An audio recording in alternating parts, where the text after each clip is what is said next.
Okay, YouTube. I'm in the snowmobile buggy. Snowmobile engine buggy. Reason it started here is because when you do something so custom, you're going to run into a lot of problems. Today I finally got the buddy running good. It seems dependable. Let's take a little ride. Then we'll talk when I get home.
just for the record, I'm a Republican because I believe in my right to give my family whatever I can manage to come up with, and I believe in the right to defend that right, and I believe in the right to say whatever the fuck you want. Consequences should be with fists at the worst case. I spent a lot of time in prison hardening me up, but my girls have softened me to the point where I'm more accountable for them than I am myself today. But anyway, so to go over this buggy real quick, pardon me. It's tight. I'm going to change a couple things. My legs aren't quite straight when I'm on pedal. Okay, so yeah, you guys see it steers good. It's comfy for sure. I need to come up with a new set of shocks for the back. These air shocks just don't quite get it with that two-stroke in it. It's too much weight for it. Engine's running flawless. It's just a little warm to the touch. Those tires are, I don't know, they're technically got to be a paddle tire of some sort because they have about a 1-inch groove all the way across every tread pattern. So that has a lot to do with how you classify what a tire does, because these things sling some stuff. The only reason them diggers are on the front is because the other ones for the front, I do have some like directional steerers. That's why I classify them as paddles. They'd work good in just about anything soft, especially sand and mud. But I have a slight drip still coming from that patch. I'm going to do away with this gas tank. I tried to patch it one time. It's like 8.5 gallons of low-grade dynamite. This radiator's working great. I shortened up both my hoses. This one drafts straight into a 90 right over there. And then this one drafts straight down, drops straight down between the carbs, and then hooks back in down the water pump there. It's one good thing about these engines. They have substantially good water pumps. They have waterproof coils and MDI boxes. I need fenders really bad because I'm covered in mud. I like to be safe, so my throttle's a 2-set assembly. I run a cable jock with a spring. If this cable fails, this cable's on its own. It has its own spring jock, and it just goes to the carbs. Regardless of that, the brakes, you push them, it's going to stop. It's stopping whatever's going on back there. It's going to stop it. Originally, I tested a 2-pipe setup. This single pipe puts out way more mid-range power.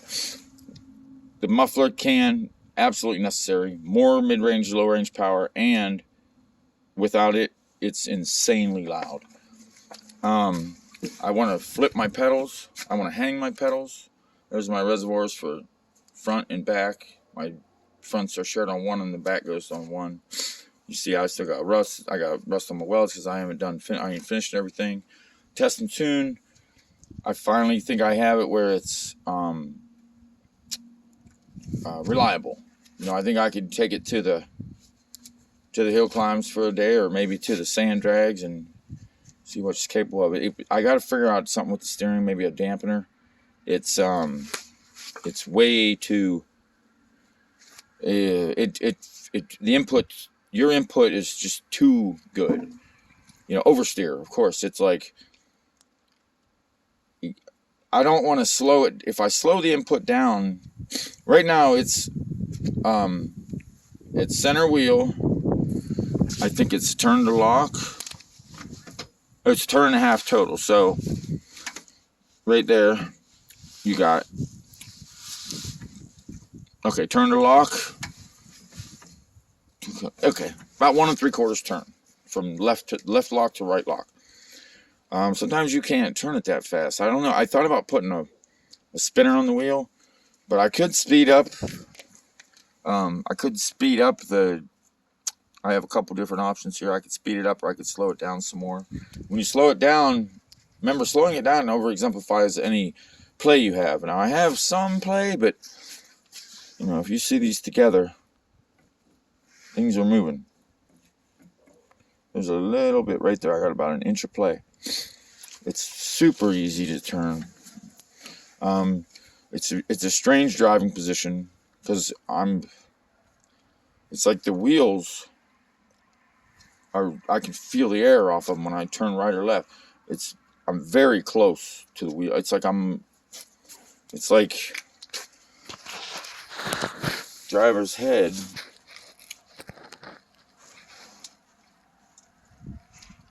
Driver's head. So you look there, you're sitting between the tires. I'm going to raise this bar. I'm going to bring this up to a peak like an Odyssey is to give me helmet room. And then I'm going to continue this arc all the way down to the front. And that'll really put it in a crosskart category. I forget what my wheelbase is. 79 inches, I think. This thing's pretty big. It's about the wheelbase of a golf cart. One thing that I did was I used a live axle in the rear with a spool, and I'm going to change that. I am definitely going to use like a Audi A4 all-wheel drive front differential out of a turbo 4-cylinder car. The whole idea of that is plenty strong, and it's going to allow my wheels to have some differential, because if there's one thing about this buggy, if you need to turn, the way to do it is to give it gas, and then you're automatically going to have no trouble getting a spin going, because remember, it's a live axle. It's once you start turning, that outside wheel's really spinning a lot faster than the inside wheel. So first one to break loose, the rest of them follow. But anyway, I got to get my 5-point harness all hooked up. Like I said, get some finished welds. I actually have a few welds that aren't even finished, but I don't know. I'm thinking about maybe changing this front end system. Maybe going to, like, imagine a Polaris quad, the way they have the struts in the front. Okay, so let's do the struts in the front of this. It's just everything will be spread out. And the idea of that is because the way it is now, it's a lot of roll. Now, I can fix that in the back if I manufacture a sway bar. But that requires me to take a hardened spud bar and cut it in half for my, center spring, which, that ain't good. But I don't know. Maybe we're going to go with struts in the front, and of course put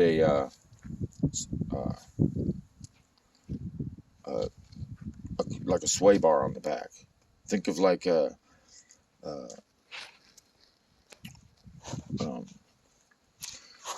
trucks that do in the Baja 500, the super trucks, the rear wheel drive ones with about 40 inches of travel.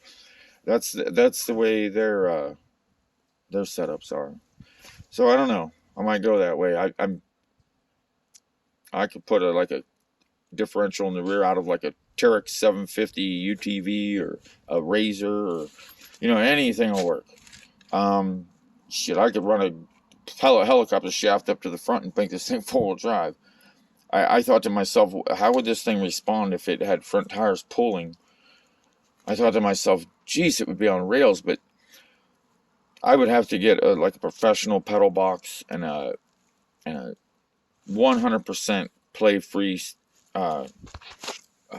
rack and pinion steering system. This rack and pinion is out of like a Easy Go cart, like one of them 1-ton garden carts that they got like on golf courses and stuff, dump carts.